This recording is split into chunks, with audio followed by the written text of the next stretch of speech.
अभी ना जाओ छोड़ कर के दिल अभी भरा नहीं। ओहो! छोड़िए भाई, कितने सारे काम हैं मुझे और आपको रोमांस सूझ रहा है। मल्लिका, कभी हमारे लिए भी समय निकाल लिया करो भाई। कभी इस नाचीज से भी तो दो बातें प्यार की कर लिया करो। आज तो संडे है, आराम से साथ बैठकर बातें करने का दिन है। 2 बातें प्यार की करने के लिए फुर्सत भी तो ज़रूरत होती है ना जनाब। वो जो कैलेंडर पर लाल अक्षरों में संडे लिखा होता है ना, वो केवल आप लोगों के लिए होता है, मेरे लिए नहीं। मेरे लिए तो ये एक्स्ट्रा कुकिंग डे होता है। बैठ जाओ ना थोड़ी देर, सिर्फ खाना बनाने का ही तो काम है, आराम से बना लेना। अभी थोड़ी देर पहले ही तो नाश्ता हुआ है सबका। जतिन के कहने पर मल्लिका बैठने ही वाली थी कि तभी नीचे से रमेश जी की आवाज़ आती है। अरे बहू, जरा एक कप चाय तो बना दो बेटा। आई पापा जी। देखा आपने, किचन में 2 वक्त का खाना बनाने का ही काम नहीं है, बल्कि हमारे किचन को तो 24 घंटे चहल पहल का वरदान मिला है। घर वालों की फरमाइशें, ऊपर से आने जाने वाले मेहमान सो अलग। मल्लिका नीचे चली जाती है और जतिन फिर से चादर तान कर सो जाता है। मल्लिका किचन में चाय बना रही होती है कि तभी टीवी देख रही सासू माँ की मीठी आवाज आती है। तुम्हारे ससुर जी भी ना, इन्हें तो चाय का ऐसा चस्का है कि कभी कभी किसी भी समय चाय पी सकते हैं। अब उनकी चाय बना ही रही है तो आधा कप मुझे भी दे ही दे। अब आप सोचेंगे कि जब चाय बनी रही है तो उसमें आधा कप चाय और बढ़ा देने से क्या ही हो जाएगा। लेकिन ना जी ना, मेहता निवास में चाय बनाना भी कोई मामूली काम नहीं है। घर में जितने लोग उतने तरह की चाय, देखिए।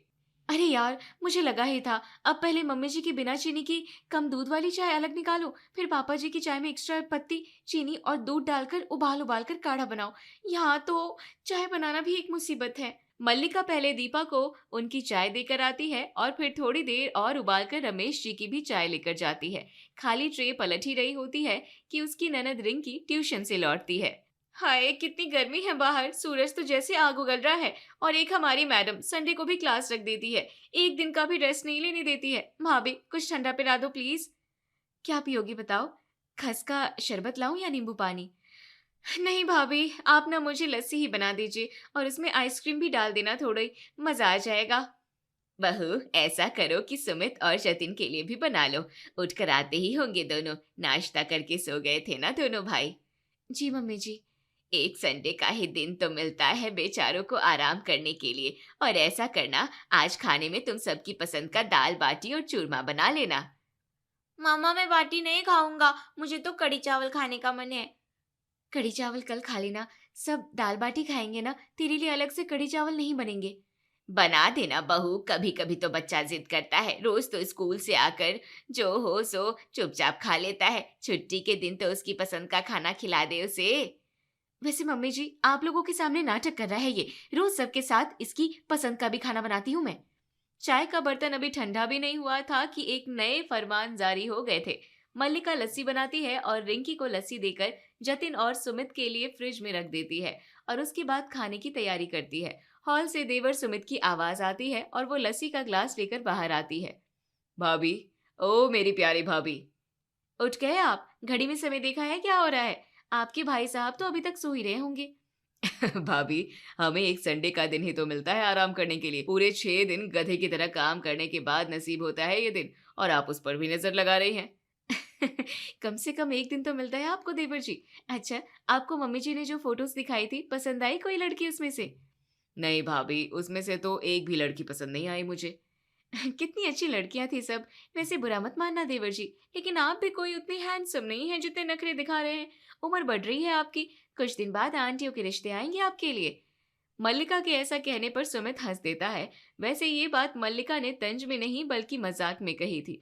दोनों देवर भाभी में अक्सर इस तरह के हंसी मजाक होते रहते थे। थोड़ी देर बाद सबका खाना होता है और किचन साफ करके मल्लिका कमरे में जाती है। जतिन टीवी देख रहा होता है। मल्लिका, देखो, WWF आ रहा है, आओ तुम भी देखो ना मेरे साथ। नहीं जतिन, आपको पता है ना कि मुझे इस तरह के शोज बिल्कुल भी पसंद नहीं है। आप देखिए, मैं थोड़ी देर सो जाती हूँ। जतिन पूरी तरह से टीवी में खो जाता है। आधे घंटे बाद मल्लिका चाय बनाने के लिए नीचे चली जाती है। उसके बाद शाम के स्नैक्स और फिर रात का खाना। और लो जी, हो गया संडे खत्म। वैसे मल्लिका के लिए ये केवल संडे की कहानी नहीं थी, बल्कि उसका तो हर दिन ऐसे ही गुजरता था। अगले दिन सबके जाने के बाद मम्मी जी, आपने ना घर में सभी की आदतें बिगाड़ कर रखी है। खाने में कितने नखरे हैं सबके। किसी को ये पसंद नहीं तो किसी को वो पसंद नहीं। मेरा तो पूरा दिन बस रसोई घर में ही बीत जाता है। शुक्र करो बहू कि तुम हमारे जमाने में पैदा नहीं हुई। यहाँ तो बस 7 लोग हैं, उसमें से भी एक बच्चा। हमने तो एक साथ 25-25 लोगों का खाना बनाया है और मजाल है कि कभी शिकायत की हो। हमारे पास तो उतनी सुविधाएं भी नहीं थी जितनी तुम लोगों के पास हैं। मम्मी जी, खाना ज्यादा बनाना पड़ता था तो मदद के लिए हाथ भी उतने थे। मिलजुल कर ही सब काम निपटते थे। ऊपर से खाना भी क्या, तो बस एक दाल, एक सब्जी, रोटी और चावल। पसंद हो तो खाओ वरना जाओ। आजकल की तरह नखरे नहीं थे किसी के। ठीक है, चाय तो देगी या उसमें भी मदद की जरूरत है तुझे? मल्लिका 3 अलग-अलग तरह की चाय बनाकर लाती है और रमेश जी और दीपा को उनकी चाय देकर अपनी चाय लेकर वहीं लेकर बैठ जाती है। मम्मी जी, सुमित भैया को तो कोई लड़की पसंद ही नहीं आ रही है। आप समझाइए ना उन्हें, यही तो उम्र है शादी करने की। सारी अच्छी-अच्छी लड़कियां हाथ से निकल रही हैं। मैं भी उसे रोज समझाती हूँ बेटा। वैसे एक लड़की बताई है सीमा ने। मुझे लगता है कि वहाँ बात जरूर बन जाएगी। सीमा कह रही थी कि जैसी सीधी सादी लड़की सुमित को चाहिए, ये बिल्कुल वैसी ही है। परसों ही हमें जाना है लड़की देखने के लिए। ये सुनकर मल्लिका खुश हो जाती है और मन ही मन भगवान से प्रार्थना करती है। भगवान, बस इस बार यहाँ बात पक्की कर देना। पूरे 501 रुपए का प्रसाद चढ़ाऊंगी आपको, पक्का। मल्लिका की शादी को 6 साल हो गए थे और वो इतना तो समझ गई थी कि इस परिवार में हर कोई बस अच्छा खाने के लिए ही जीता और कमाता है। लेकिन खाने में हर किसी की अलग अलग पसंद थी और पसंद भी ऐसी कि आपस में कम ही मिलती थी। तीसरे दिन पूरा परिवार लड़की देखने के लिए निकलता है। संयोग से लड़की का नाम रानी होता है। तो सुमित कार में मल्लिका को छेड़ते हुए कहता है। मम्मी, वैसे हमारे घर में पहले से ही एक मल्लिका है, अब रानी भी आ जाएगी तो दोनों कहीं घर की सल्तनत पर हक जमाने के लिए लड़ाइयाँ ना करने लगे, वरना हमारा घर तो युद्ध का मैदान ही बन जाएगा। अरे भाई, हमारे यहाँ बहुओं की सल्तनत तो उनका किचन ही होता है बस। और मैं तो हंसते हंसते उस पे अपना हक छोड़ने के लिए राजी हूँ। हंसी मजाक के बीच रानी का घर आ जाता है और रानी के मम्मी पापा खुशी से सबका स्वागत करते हैं। सब हॉल में आकर बैठते हैं और इधर उधर की बातें करने के बाद रानी की मम्मी उषा रानी को आवाज देती है और प्यारी सी रानी चाय नाश्ते की ट्रे लेकर हॉल में आती है। आप लोग नाश्ता लीजिए, ये सब हमारी रानी ने ही बनाया है। इसे खाना बनाने का बेहद शौक है। ये तो बड़ी खुशी की बात है आंटी जी। कुकिंग, बेकिंग सब में बहुत एक्सपर्ट है हमारी रानी। विदेशी खाना भी लाजवाब बनाती है। ऐसे चुटकियों में खाना तैयार कर देती है फटाफट। सब नाश्ता करते हैं और मल्लिका वॉशरूम जाने का बहाना बनाकर रानी से अकेले में बात करती है। रानी, मुझे अपनी बड़ी बहन समझकर एक बात सच सच बताओगी? पूछिए ना। क्या तुम्हें वाकई खाना बनाने का शौक है? मैं इसलिए पूछ रही हूँ कि अक्सर शादी तय होते समय ऐसा ही कहा जाता है ना। हाँ भाभी, मुझे सच में खाना बनाना बेहद पसंद है। कॉन्टिनेंटल फूड सीखने के लिए तो मैंने कुकिंग के कोर्स भी किए हैं। वो असल में हमारे यहाँ सभी खाने के कुछ ज्यादा ही शौकीन है ना। मैं इसलिए पूछ रही थी, ऐसा ना हो कि बाद में तुम प्रॉब्लम में पड़ जाओ। नहीं भाभी, आप बेफिक्र रहो। रानी के जवाब से मल्लिका खुश हो जाती है। दोनों बाहर आती है और सुमित और रानी के हाँ कहते ही शादी तय हो जाती है। लौटते हुए मल्लिका के चेहरे पर खुशी देखकर जतिन उसे छेड़ते हुए कहता है। क्या बात है, चेहरा तो सुमित का खिलना चाहिए, यहाँ तो किसी और के चेहरे पर ही लाली छाई हुई है। इतना खुश तो तुम हमारी शादी तय होने पर भी नहीं दिख रही थी। भाभी तो दुनिया की पहली जेठानी होगी जो देवरानी के आने पर इतनी खुश हो रही होगी। क्यों भाभी? आप लोग भी ना। मुझे एक सहेली मिल जाएगी, बस इतनी सी बात की खुशी है और कुछ नहीं। रानी तो सच में बहुत प्यारी है। मुझे तो बस इस बात की भी खुशी है कि अब किचन में मेरा हाथ बटाने वाला कोई आ जाएगा। शादी की तैयारियां जोरों शोरों से शुरू हो जाती है। कुछ ही दिनों में सुमित और रानी की धूमधाम से शादी होती है और रानी का मेहता निवास में स्वागत होता है। धीरे धीरे मेहमानों से भरा घर खाली होता है और सबकी रूटीन लाइफ शुरू हो जाती है सुबह 7 बजे। बहू, पहले मेरी चाय बना दे बेटा, नाश्ता बाद में दे देना आराम से। बहू, आज नाश्ते में मेरे और तुम्हारे पापा जी के लिए दलिया बना देना बेटा, हल्का रहेगा जरा। शादी के चक्कर में काफी उल्टा सीधा खा लिया है हमने। भाभी, हम तो दलिया नहीं खाएंगे। मेरे और इस शैतान के लिए पनीर का चीला बना दीजिए, हम दोनों का फेवरेट। क्यों सनी? हाँ बुआ। भाभी, मैं तो पोहे खाऊंगा। कितने दिन हो गए पोहे बनाए नहीं है आपने। तो मैं भी पोहे खा लूंगा। वैसे टिफिन में क्या दे रही हो आज? अभी कुछ बनाया नहीं हो तो आज सोयाबीन आलू बना दो। जतिन, सब्जी तो बन गई है। मैंने आज छोले बनाए हैं, वो लेकर आऊं? सोयाबीन कल बना दूंगी। अरे बहू, सोयाबीन बनाने में कितना ही समय लगेगा, बना देना फटाफट। कभी कभार तो कहता है बेचारा, अपने मन का खाएगा तभी तो शरीर को लगेगा।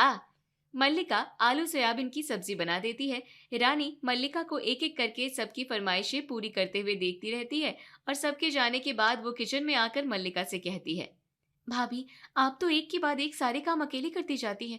अब कल से मैं भी आपकी मदद करूंगी, फिर हम दोनों फटाफट सब कर लिया करेंगे। हाँ बिल्कुल, वैसे तो घर में बाकी कामों के लिए काम वाली बाई है, बस रसोई का काम ही इतना ज्यादा हो जाता है कि बस। यहाँ सब खाने के शौकीन है ना, मेहमान भी अक्सर आते रहते हैं। अगले दिन संडे होता है और सबकी फरमाइशें डबल हो जाती हैं। दोनों भाई आराम से 10 बजे उठकर नीचे आते हैं। तब तक नाश्ते का एक और चाय के 2 राउंड हो चुके होते हैं। मल्लिका, आज चाय मत बनाओ, आज मेरा मूड कोल्ड कॉफी पीने का है, और नाश्ते में पराठा बना देना। लेकिन मेरे लिए तो चाय ही बनाना भाभी, सुबह चाय ना पियो तो सिर भारी सा हो जाता है। नाश्ते में तो मैं आज नमकीन पूरी खाऊंगा। सुमित की चाय के साथ मेरी भी चाय बना देना बहू। और हाँ, मैं बताना भूल गया था कि शाम को सुषमा बुआ आ रही है अपने बेटे बहू के साथ। खाने में कुछ अच्छा सा बना लेना, वरना खूब बातें सुनाएंगी बहन जी। मल्लिका के साथ रानी सबके लिए उनकी पसंद की चीजें बनाती है और परेशान हो जाती है। चाय, कॉफी और नाश्ता होने के बाद दोनों अपना नाश्ता लेकर किचन में ही बैठ जाती है। भाभी, हम दोनों थे तो मेरी हालत खस्ता हो गई। आप इतने सालों से अकेले सब कर रही हैं, हैरानी की बात है। पहले कुछ दिन तो मैं भी परेशान हो गई थी रानी, क्योंकि मुझे मायके में भी कुछ काम करने की आदत नहीं थी। तुम तो कुकिंग अच्छे से जानती हो, मुझे तो बेसिक खाने के अलावा और कुछ नहीं आता था। फिर फिर क्या, मरता क्या न करता, सीखा सब। घर वाले तो कुछ नहीं कहते थे, लेकिन मेहमान परेशान कर देते थे। इसे ये नहीं आता, इसे वो नहीं आता, हमारी बहू तो ये, हमारी बहू तो वो। जल्दी ही मैंने सब सीख लिया। अब अच्छा, अब जल्दी करो, खाने की तैयारी भी करनी है। हाँ, और शाम को बुआ जी भी तो आने वाली है।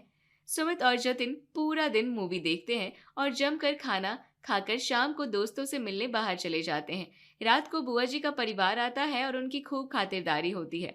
उनके जाने के बाद सब हॉल में बैठे होते हैं और रानी अपने मन की भड़ास निकालती है, जिसमें मल्लिका भी साथ देती है। सुमित जी, आप सुबह आराम से उठे, फिर पूरा दिन भी आप बस आराम ही करते रहे। साथ में खाने पीने की फरमाइशें भी शुरू हुई थी आपकी, फिर शाम हुई और दोस्तों से मिलने भी चले गए। यहाँ हम सुबह से लेकर अब तक बस काम ही किए जा रहे हैं। अरे भाई, आज संडे है, संडे को हमारी छुट्टी होती है। रोज कोलू के बेल की तरफ पिसने के बाद हफ्ते में एक ही दिन तो आराम करते हैं हम। और नहीं तो क्या, मेरे प्यारे बच्चे कितना काम करते हैं बेचारे। दुनिया भर की टेंशन रहती है इनके सिर पर, और तुम लोगों के जिम में बस खाना बनाने का काम है, उसमें भी परेशानी हो रही है। लेकिन मम्मी जी, हमारे यहाँ खाना बनाने का काम भी कोई आसान काम नहीं है। सुबह से लेकर शाम तक बस किचन में ही रहते हैं हम, ऊपर से मेहमान अलग। इन्हें तो संडे का दिन मिल जाता है, हमारा क्या, हमें तो एक दिन भी छुट्टी नहीं मिलती। खाना बनाने का काम क्या इतना मुश्किल है? एक दिन ऑफिस जाकर देखो तो पता चल जाएगा तुम्हें। हम जानते हैं कि आपका काम हमसे ज्यादा मुश्किल है, लेकिन उसके एवज में आपको एक दिन की छुट्टी भी तो मिलती है। हमें भी अब हफ्ते में एक दिन की छुट्टी चाहिए, मतलब चाहिए। हाँ, एक दिन की छुट्टी तो हमें भी चाहिए, इसे आप हमारी हड़ताल ही समझ लीजिए। सभी लोग हैरानी से दोनों बहुओं को देखते हैं। सुमित जोश में आकर कहता है, आप दोनों को क्या लगता है कि एक दिन आप खाना नहीं बनाएंगे तो हम भूखे रह जाएंगे? हम बाहर से खाना मंगवा लेंगे। लेकिन मम्मी जी, पापा जी तो बाहर का खाना नहीं खाते हैं ना। तो फिर यहाँ एक समय खाने की बात नहीं है, 4 समय खाने की बात है। तो फिर हर संडे को हम दोनों भाई और हमारी लाडली बहन खाना बनाएगी। ना बाबा ना, ये आप लोगों का मामला है, मुझे और मम्मी को इससे अलग ही रखो। नो प्रॉब्लम सिस्टर, हम दोनों भाई काफी हैं, क्यों ब्रदर? Yes brother. अब बस अगले संडे को देखना हमारा जलवा। शर्त ये भी है कि हम दोनों में से कोई भी रसोई में पैर नहीं रखेगा। और संडे आ जाता है। दोनों जोश से भरे हुए भाई सुबह चाय नाश्ता बनाने के लिए रसोई में हाजिर हो जाते हैं और मल्लिका और रानी बाकी सबके साथ हॉल में बैठकर टीवी देखती है। थोड़ी देर बाद, मल्लिका, आकर जरा बता दो कि चाय पत्ती और शक्कर कहाँ रखी है। हमने आपको कल सारी चीजों की जगह अच्छे से दिखाई थी, अब आप खुद ही ढूंढ लीजिए, हम रसोई में नहीं आएंगे। कुछ देर बाद सुमित एक प्लेट में आधे अधूरे कटे प्याज और चाकू लेकर आंखें मलता हुआ बाहर आता है। आप दोनों में से कोई ये प्याज काट दो प्लीज, हमसे नहीं कट रहे हैं। रानी हंसकर प्लेट लेती है और बाहर बैठकर प्याज काट देती है। लेकिन थोड़ी देर बाद जतिन सब्जियां और हरी मिर्च लेकर फिर से बाहर आता है और कहता है, ये टमाटर तो बड़े नरम हैं, कट ही नहीं रहे, प्लीज काट दो। और हरी मिर्च से तो हाथ जल रहा है, ये भी काट दो। मल्लिका टमाटर और मिर्च के साथ बाकी सब्जियां भी काट देती है। अब किचन से बर्तनों की पटका पटकी के साथ और भी कई आवाजें आ रही थी, जिससे बाहर बैठे सभी को हंसी आ रही थी। थोड़ी देर बाद आटा लगा चेहरा लेकर जतिन एक थाली लेकर बाहर आता है। मल्लिका, प्लीज ये आटा देखो, पानी बहुत ज्यादा हो गया है, प्लीज इसे ठीक कर दो। मल्लिका वहीं बैठे बैठे आटा मिलाकर गूंद देती है। थोड़ी देर बाद जैसे तैसे एक सब्जी और कुछ रोटियां बनती है। सब्जी का स्वाद समझ में ना आने के कारण सुमित पूरा डोंगा उठाकर बाहर लाता है और कहता है, इसमें कुछ कमी लग रही है, मैं मसाले का डिब्बा यहीं लेकर आता हूँ, आप देख लो क्या डालना है। दोनों टेस्ट करती है और वहीं बैठे बैठे मसाले वगैरह मिलाकर थोड़ा बहुत खाने लायक बनाती है।